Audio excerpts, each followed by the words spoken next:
Hello भक्तों, राधे राधे, जय श्री राम, हर हर महादेव। आज सावन का सोमवार है, तो हम सोमवार के व्रत विधि और कथा सुनाने जा रहे हैं, तो आप सुन लेना। सोमवार का व्रत साधारण दिन के तीसरे पैर तक होता है। व्रत में फलाहार या प्राण का कोई खास नियम नहीं, किंतु यह आवश्यक है कि दिन रात में केवल एक समय भोजन करें। सोमवार के व्रत में शिव जी पार्वती का पूजन करना चाहिए। सोमवार के व्रत 3 प्रकार के हैं: साधारण, प्रति सोमवार, सोम में प्रदोष और 16 सोमवार। विधि तीनों की एक जैसी है। शिव पूजा के पश्चात कथा सुननी चाहिए।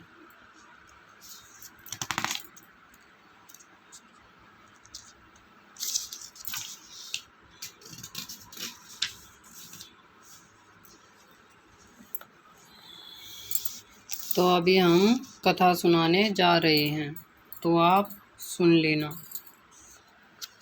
एक साहूकार था जिसके घर धन आदि किसी प्रकार की कमी नहीं थी, परंतु उसके कोई पुत्र नहीं था। वह इसी चिंता में रात दिन रहता था। वह पुत्र की कामना के लिए प्रति सोमवार को शिव जी का व्रत और पूजन किया करता था तथा सायंकाल को शिव जी मंदिर में जाकर शिव जी के श्री विग्रह के सामने दीपक जलाया करता था। उसके इस भक्ति भाव को देखकर एक समय श्री पार्वती जी ने शिव जी से कहा, हे महाराज, ये साहूकार आपका अनन्य भगत है और सदैव आपका व्रत और पूजन बड़ी श्रद्धा से करता है। इसकी मनोकामना पूर्ण करनी चाहिए। शिव जी ने कहा, हे पार्वती, ये संसार कर्म अक्षयतर है। इस संसार में जो जैसा कर्म करता है वैसे ही फल भोगता है। पार्वती जी अत्यंत आग्रह से कहा, महाराज, यह आपका अनन्य भक्त है और इसका दुख आपको अवश्य दूर करना चाहिए। शिव जी महाराज कहने लगे, हे पार्वती, इसके भाग्य में पुत्र न होने पर भी इसको पुत्र की प्राप्ति का वर देता हूँ, परंतु यह पुत्र केवल 12 वर्ष तक जीवित रहेगा। इसके पश्चात वह मृत्यु को प्राप्त होता जाएगा। इससे अधिक मैं और कुछ इसके लिए नहीं कर सकता। यह सब बातें साहूकार सुन रहा था। इससे उसको न कुछ प्रशंसा हुई और न ही कुछ दुख हुआ। वह पहले जैसे ही शिवजी महाराज का व्रत और पूजन करता था वैसे ही करता रहा। कुछ काल व्यतीत हो जाने पर साहूकार की स्त्री गर्भवती हुई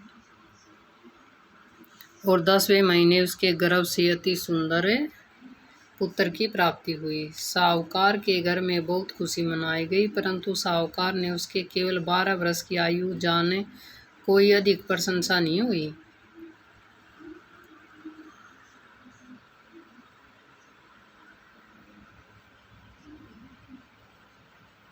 तब वह बालक 11 वर्ष का हो गया, तो उसे बालक की माता ने उसके पिता से विवाह आदि के लिए कहा। तो वह साहूकार कहने लगा कि अभी मैं इसका विवाह नहीं करूंगा, अपने पुत्र को काशी पढ़ने के लिए भेजूंगा। फिर साहूकार ने अपने साले अथवा बालक के मामा को उसके बहुत सा धन देकर कहा कि तुम इस बालक को काशी जी पढ़ने के लिए ले जाओ और रास्ते में जिस स्थान पर भी जाओ यज्ञ कराते जाओ और ब्राह्मणों को भोजन कराते जाओ। वह दोनों मामा भांजे यज्ञ करते और ब्राह्मणों को भोजन कराते जा रहे थे। रास्ते में उसको एक शहर पड़ा। उस शहर में राजा की कन्या का विवाह था और दूसरे राजा का लड़का जो विवाह करने के लिए बारात लेकर आया था, वह एक आंख से काना था। उसके पिता को इस बात की बड़ी चिंता थी कि कहीं वह वर को देखकर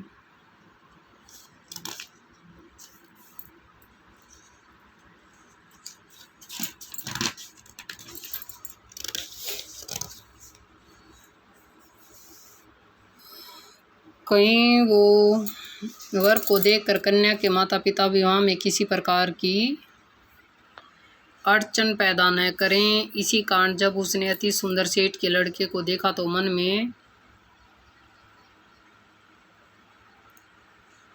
विचार किया कि क्यों न दरवाजे के समय इस लड़के से वर का काम चलाया जाए। ऐसा विचार कर वह पिता ने उस लड़के और मामा से बात की। वे राजी हो गए और फिर उसे लड़के को वर के कपड़े पहनाए तथा घोड़ी पर चढ़ा दरवाजे पर ले गए और सब कार्य प्रशंसा से पूर्ण हो गए। फिर वर के पिता ने सोचा कि यदि विवाह कार्य भी इसी लड़के से करा लिया जाए तो क्या बुराई है। ऐसा विचार कर लड़के और उसके मामा ने कहा, यदि आप फेरों और कन्यादान के काम भी करा दें तो आपकी बड़ी कृपा होगी और मैं इसके बदले में आपको बहुत सा धन दूंगा। उन्होंने स्वीकार कर लिया और विवाह कार्य भी बहुत अच्छी तरह से संपन्न हो गया। परंतु जिस समय लड़का जाने लगा तो उसने राजकुमारी की चुंदड़ी के पल्ले पर लिख दिया कि तेरा विवाह तो मेरे साथ हुआ है, परंतु जिस राजकुमार के साथ तुमको भेजेंगे वह एक आंख से काना है और मैं काशी जी पढ़ने जा रहा हूँ।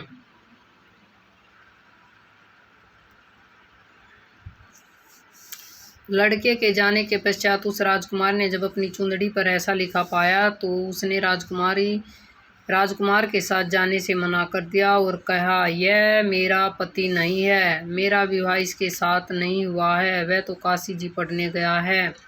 राजकुमारी के माता पिता ने अपनी कन्या को विदा नहीं किया और बारात वापस चली गई। उधर सेठ का लड़का और उसका मामा काशी जी पहुंच गए।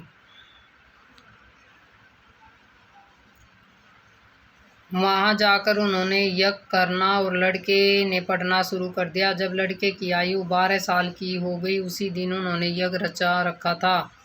लड़के ने अपने मामा से कहा, मामा जी आज मेरी तबीयत कुछ ठीक नहीं है। मामा ने कहा, अंदर जाकर सो जाओ। लड़का अंदर जाकर सो गया। थोड़ी देर में उसके प्राण निकल गए। तब उसके मामा ने आकर देखा तो वह मुर्दा पड़ा है और उसको बड़ा दुख हुआ और उसने सोचा कि अगर मैं अभी रोना पीटना मचा दूंगा तो यज्ञ का कार्य अधूरा रह जाएगा। अतः उसने जल्दी से यज्ञ का कार्य समाप्त कर ब्राह्मणों के जाने के बाद रोना पीटना आरंभ कर दिया। संयोगवश उसी समय शिवजी पार्वती जी उधर से जा रहे थे। तब उन्होंने जोर जोर से रोने की आवाज़ सुनाई तो पार्वती जी कहने लगी कि महाराज कोई दुखी रो रहा है, इसके कष्ट को दूर कीजिए। तब शिवजी पार्वती के पास जाकर देखा तो वह लड़का मुर्दा पड़ा था। पार्वती जी ने कहा, महाराज यह तो उसी सेठ का लड़का है जो आपके वरदान से हुआ था। शिवजी ने कहा, हे पार्वती इसकी आयु इतनी ही थी, सो यह भोग चुका है। तब पार्वती जी ने कहा, हे महाराज इस बालक को और आयु दो, नहीं तो इसके माता पिता तड़प तड़प कर मर जाएंगे। पार्वती जी के बार बार आग्रह करने पर शिवजी ने उसको जीवन वरदान दिया और शिवजी महाराज की कृपा से लड़का जीवित हो गया। शिव पार्वती कैलाश चले गए। तब वह लड़का और मामा उसी प्रकार यज्ञ करके तथा ब्राह्मणों को भोजन कराते अपने घर की ओर चल पड़े। रास्ते में उसी शहर में आए जहां उसका विवाह हुआ था।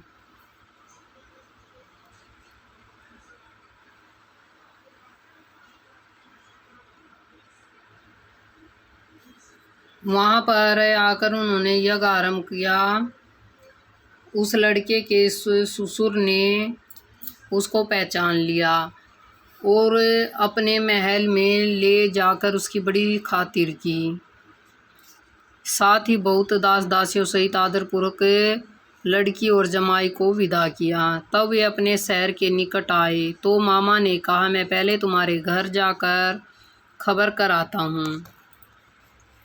तब उस लड़के का मामा घर पहुंचा तो लड़के के माता पिता घर की छत पर बैठे थे और यह प्रण कर रखा था कि यदि हमारा पुत्र सकुशल लौट आया तो हम राजी खुशी नीचे आ जाएंगे, नहीं तो छत से गिरकर अपने प्राण खो देंगे। इतने में उस लड़के के मामा ने आकर यह समाचार दिया कि आपका पुत्र आ गया है, तो उसको विश्वास नहीं हुआ। तब उसके मामा ने शपथ पूर्वक कहा कि आपका पुत्र अपनी इस स्त्री के साथ बहुत सारा धन लेकर आया है।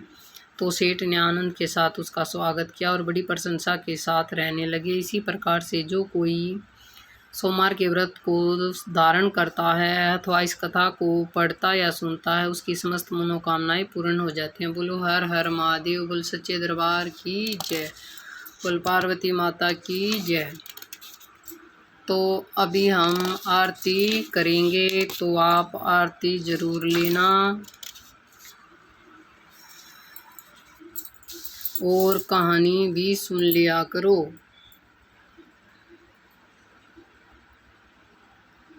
जय शिव ओकारा प्रभु जय शिव ओकारा, भरे माँ विष्णु सदा शिव अर्धांगिनी धारा।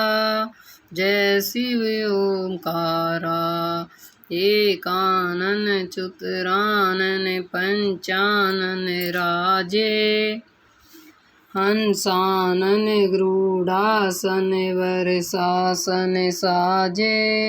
जय शिव ओकारा जय शिव ओकारा, दो भुज चार चतुर्भुज 10 भुज अति सोहे, तीनों रूप निखरते त्रिभुवन जन मोहे। ओम जय शिव ओंकारा जय शिव ओंकारा, तीनों रूप निखरते त्रिभुवन मन मोहे। ओम जय शिव ओंकारा,